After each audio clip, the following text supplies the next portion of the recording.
계시록 14장 14절에서 20절입니다. 또 내가 보니 흰 구름이 있고 구름 위에 인자와 같은 이가 앉으셨는데 그 머리에는 금 면류관이 있고 그 손에는 예리한 낫을 가졌더라. 또 다른 천사가 성전으로부터 나와 구름 위에 앉은 이를 향하여 큰 음성으로 외쳐 이르되 당신의 낯을 휘둘러 거두소서. 땅의 곡식이 다 익어 거둘 때가 이르렀음이니이다 하니 구름 위에 앉으신 이가 낫을 땅에 휘두르매 땅의 곡식이 거두어지니라. 또 다른 천사가 하늘에 있는 성전에서 나오는데 역시 예리한 낫을 가졌더라. 또 불을 다스리는 다른 천사가 제단으로부터 나와 예리한 낫 가진 자를 향하여 큰 음성으로 불러 이르되 예리한 낫을 휘둘러 땅의 포도송이를 거두라. 그 포도가 익었느니라 하더라. 천사가 낫을 땅에 휘둘러 땅의 포도를 거두어 하나님의 진노의 큰 포도주 틀에 던지매 다 함께 성 밖에서 그 틀이 밟히니 뜰에서 피가 나서 말 굴레까지 닿았고 1600 스타디온에 퍼졌더라. 아멘. 저는 믿음의 삶을 살면 항상 꽃길만 가는 줄 알았어요. 근데 그런 건 아니죠. 네, 어려움이 많이 닥치고 또 힘든 일이 많이 있습니다. 그런데 지난 시간을 이렇게 돌이켜 볼 때 막 이거는 진짜 아니다. 너무 괴롭다. 그렇게 느끼지 않았어요. 항상 어려움 속에서도 주님이 함께 동행하시는 것을 붙들고 잘 견디며 이기며 왔습니다. 신학할 때부터 시작을 해서 또 유학하고 또 결혼하고 아이 낳기까지 또 기도하고 또 아이를 낳고 기르고 양육하고 또 여기까지 오기까지 많은 일들과 어려움이 있지만 결국 믿음의 삶은 그런 모든 것들에서 주님이 원하시는 이 믿음의 삶은 이런 거구나. 막 선택과 여러 가지 이런 것들을 고려하면서 이게 진짜 주님이 원하시는 거구나. 내가 목회 현장에 대해서 고민하는 마지막 그 순간에도 주님이 원하시는 것은 당연히 이쪽이지 하고 선택해 가는 것 다 믿음의 결정들이죠. 믿음이 이기고 믿음의 삶을 살아가는 것은 주님 앞에서 상 받을 만한 일이 될 거라고 믿습니다. 믿음의 삶은 그런 거예요. 결국 어려움이 닥쳐도 믿음으로 이길 수 있음을 그 순간에서 다 우리는 믿음으로 고백할 수 있기를 바랍니다. 자, 그런데 이제 저에게 이제 고민은 나는 이제 병들지는 않았습니다. 내가 경험해 보지 못한 영역이고 경험하고 싶지도 않습니다. 경험하지 않도록 기도해 주세요. 암에 안 걸리도록. 근데 이 병든 특별히 이 암이라는 무서운 질병에 든 이제 환우들의 믿음의 삶은 무엇일까에 대해서 오늘 본문은 사실 하나님께서 두 가지의 추수, 먼저 거룩한 영적 사람들을 추수하시는 것과 또 그리고 믿음이 없는 자들을 멸망의 진노의 추수죠. 그것도 같은 비유를 들었으니까 그 추수로 나와 있어요. 그것으로 끝입니다. 근데 제 고민은 이거였어요. 그 거룩한 추수 안에 우리 환우들이 다 서야 되는데 제가 지금까지 한 뼘 한 뼘을 다 자를 수는 없지만 그 순간순간의 모든 시간들이 어려움과 낙담과 괴로움 속에서도 우리가 믿음의 선택을 해나가야 되는데 이 암 환우에게 믿음의 삶은 무엇일까 생각을 같이 한번 나눠보기를 원합니다. 믿음의 삶.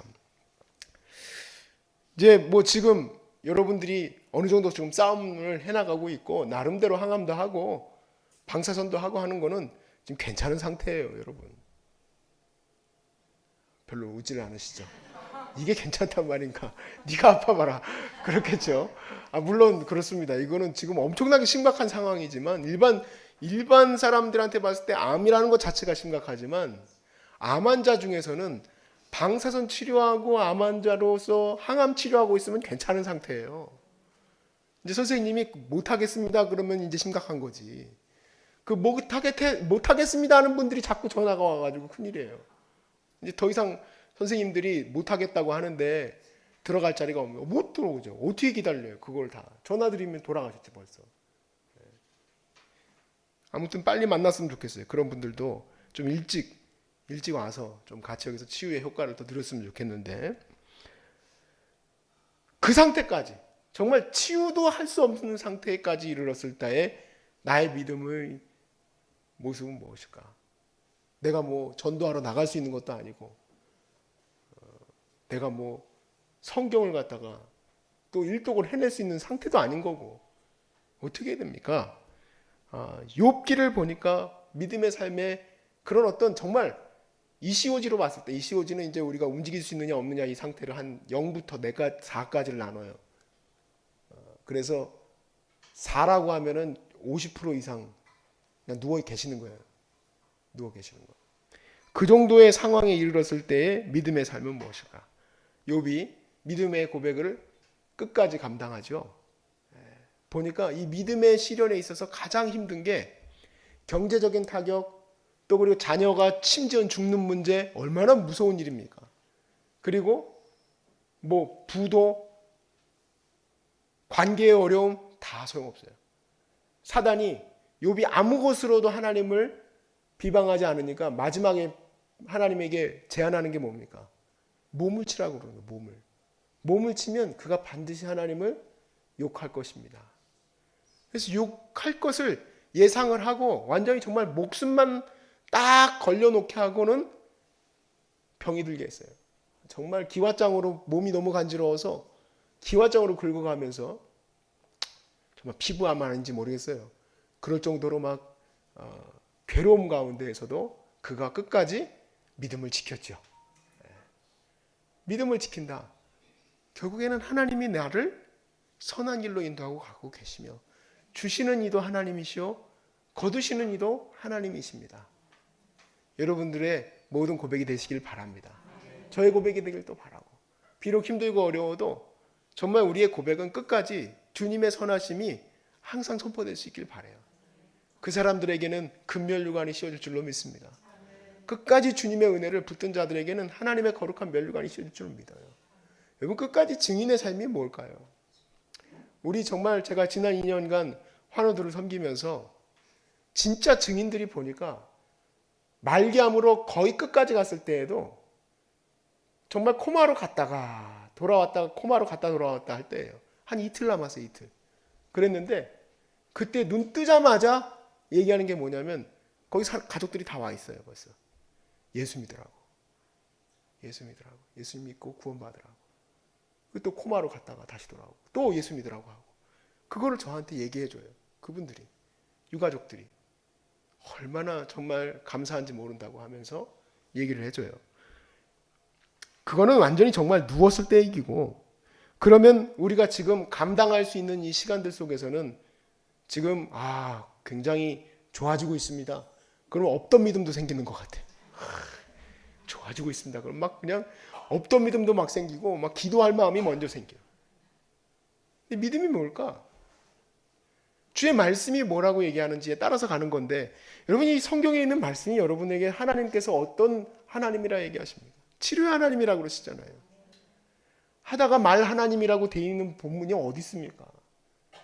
제가 성경을 매일같이 강해를 하고 매일같이 설교를 해도 어떤 본문에서도 하나님이 하다가 말겠다라는 본문은 없어요. 내가 너를 돕다가 힘들어 죽겠다고 납두는 본문이 없어요. 끝까지 하나님은 항상 끝까지. 물론 하나님 뜻이 어디 있는지는 우리가 알 수 없지만 그러니까 우리의 기도의 본질은 하나님이 하신다는 것을 붙드는 것에 있습니다. 제가 이렇게 앞에서 말씀을 전하고 기도를 이제 시키게 됩니다. 그러면은 여러분들이 지금 잘 믿음 안에 서 있는지 아닌지가 벌써 입술에서 나와요. 사실은 제가 이거를 보고 가는 건 아닌데 어쩔 수가 없어요. 여기 한눈에 보이거든요. 제 눈이 작지만 한눈에 보여요, 여러분. 그렇다고 뭐 이렇게 3-4개씩 보는 건 아니에요. 그러면은 벌써 이분이 벌써 좀 병원에서 좀 안 좋은 얘기 듣고 오시더니만 팍 꼬꾸라졌구나 지금. 그러다가 그냥 아예 모르겠다 하고 나는 그냥 갈 준비합니다 하고 가버리시는 분들도 있어요. 여러분 끝까지 기도하시기 바랍니다. 인내하는 자예요. 그게 인내하는 자. 믿음으로 인내하는 자. 오늘 하루하루의 삶에 너무너무 아프고 힘든 거. 이 부작용 때문에. 항암 부작용이잖아요. 암 때문에 아프진 않죠. 항암 부작용 때문에 아프겠지. 왜냐하면 자연 치유하시는 분들은 그렇게 아파하지를 않아. 거의 끝자락에 왔을 때 아프지. 근데 지금 초반부터 이렇게 힘든 이유가 뭐예요? 항암 부작용이잖아요. 또 그것 때문에 또 하나님 앞에서 하나님 하나님 만드신 치료약이 아니니까 이렇게 아픕니까? 그러지 마세요. 아픈 건 당연한 거야. 아픈 거는 몸에다가 그냥 그렇게 난리를 쳐놨으니 어떻게 안 아프겠어요. 그래도 주님이 이기게 하실 줄로 믿습니다. 그런 자들에게는 우리 주님이 면류관을 주실 줄로 믿습니다. 끝까지 인내하는 자들, 끝까지 견디고 나아가는 자들, 어디서든지 어떤 상황에서든지 그것이 동일한 적용이구나. 여러분도 동의하시죠? 14장 14절 말씀에 이렇게 시작이 돼요. 우리가 13장까지의 말씀에서 어린 양이 등장했지만 그 어린 양은 무엇입니까? 사단이었어요. 그 어린 양은 사단의 권세에 힘을 얻은 거짓 선지자였어요. 그런데 이 어린 양은 진짜 어린 양이에요. 이 진짜 어린 양 14장 14절에 내가 보니 흰 구름이 있고 구름 위에 인자와 같은 이가 앉으셨는데 그 머리에는 무엇이 있습니까? 면류관이 있어요. 그리고 그 손에는 예리한 낫을 가졌다고 했어요. 여러분 예리한 낫을 가졌다고 두려워하지는 마세요. 이 예리한 낫은 이제 주님께서 거두어 드릴 추수할 자들이에요. 그래서 그 추수할 자들을 거두어 드릴 낮이에요. 15절에 또 다른 천사가 성전으로부터 나와 구름 위에 앉은 이를 향하여 큰 음성으로 외쳐 이르되 당신의 낫을 휘둘러 거두소서 땅의 곡식이 다 익어 거둘 때가 되었습니다. 그랬습니다. 무르익어 거둘 때가 되었다. 우리의 삶은 무르익기까지 주어진 줄로 믿습니다. 얼마나 감사해요. 어떤 아이들은 아이들 때 벌써 하나님 거둬가시는 아이들도 있더라고요. 근데 우리 삶에는 충분히 하나님 앞에서 익어갈 수 있는 시간들을 주셨어요. 충분히 섬길 수 있는 은혜를 주셨어요. 그래서 여러분들에게 조금이라도 더 힘을 주시고 능력을 주실 때에는 우리가 이제 또 뭐 병든 것 가지고 기도할 일은 없잖아요. 그때에는 이렇게 무르익은 자로 설 수 있기를 바랍니다. 무르익은 자로. 점점 강도가 낮아져. 첫 번째는 병 들어가지고 움직일 수 없는 상태. 이제는 조금 병 들어가지고 끝까지 가야 되는 상태. 이제는 병이 나아서 주님 앞에 섰을 때 익은 자의 믿음의 삶. 그 사람은 어떤 사람일까? 도대체 익었다는 게 뭘까요? 마태복음 말씀에서 그랬죠. 예수님께서 좋은 땅에 떨어진 씨가 30배, 60배, 100배의 결실을 맺느니라. 30배, 60배, 100배의 결실을 맺는 거룩한 이 역사가 어떻게 일어나는가? 요한이 아주 쉽게 설명했어요. 요한계시록이니까 요한복음으로부터 이어져서 봅시다. 요한복음 15장 아는 말씀이지만 한번 가서 같이 보세요. 15장 2절부터 4절.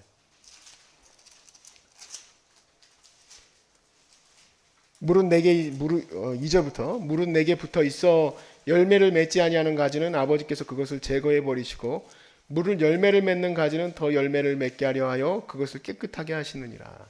너희는 내가 일러준 말로 이미 깨끗하여졌으니 내 안에 거하라. 나도 너희 안에 거하리라. 가지가 포도나무에 붙어 있지 아니하면 스스로 열매를 맺을 수 없음 같이 너희도 내 안에 있지 아니하면 그러하리라. 아멘. 내 안에 거하라 그랬어요. 내 안에. 예수 안에 거하지 아니하면 우리는 30배, 60배 결실을 맺을 수 없어요. 그럼 예수 안에 거하는 게 뭡니까? 10절 말씀에 내가 아버지의 계명을 지켜 그의 사랑 안에 거하는 것 같이 너희도 내 계명을 지키면 내 사랑 안에 거하리라. 예수님 안에 거한다는 것은 예수님의 말씀을 지키는 것이 바로 예수 안에 있는 거예요. 그러니까 내가 살아가면서 가장 중요한 것은 예수님의 말씀 안에 거하는 거예요. 예수님의 말씀 안에. 근데 예수님의 말씀 안에 거하기가 쉽지가 않죠. 사도 바울이 그렇게 고백했어요. 오라 나는 곤고한 사람이라 누가 나를 이 사망의 몸에서 건져내랴. 왜냐하면 말씀이 그것이 옳다라는 것을 알매도 불구하고 내 안에 죄가 그것을 이루지 못하게 하고 있다라고 고백하는 거예요. 그러면 어떻게 이것을 하나님의 뜻대로 이루어질 수 있도록 나를 이끌어갈 것인가? 그가 이렇게 얘기를 해요. 성령 안에 거해야 된다는 거예요. 성령 안에. 어떻게 성령 안에 거하는가? 성령의 생각을 하는 사람은 성령의 일을, 육신의 생각을 하는 사람은 육신의 일을 행하나니. 성령의 생각 안에 거해야 돼. 성령의 생각 안에 거하려면 어떻게 해야 될까요? 성령의 생각 안에 거하려면 말씀과 기도 안에 있으면 되는 거예요. 너무 본질적인 얘기지만 이게 기본이고 이것이 우리가 하나님의 은혜 안에서 열매를 맺는 가장 중요한 방법이에요. 그러니까 나는 오늘 주님 앞에 제대로 서 있는지, 오늘 내가 잠이 들 때까지 내가 주 안에서 승리했는지를 늘 평가할 수 있어요.